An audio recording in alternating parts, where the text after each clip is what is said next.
Boa noite, pessoal. Nós estamos com um caminhão aqui Ford carro aqui 2011. Ele é 2011, né?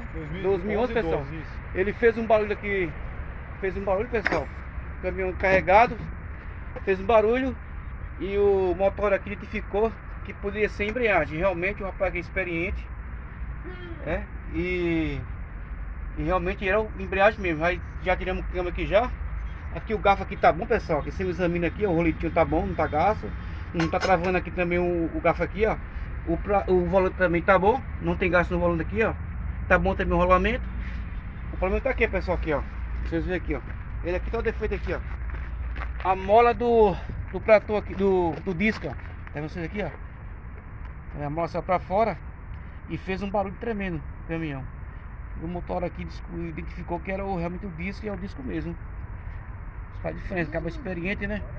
Trabalhar com caminhão, já sabe identificar o defeito. Então, pessoal, é isso aí, beleza?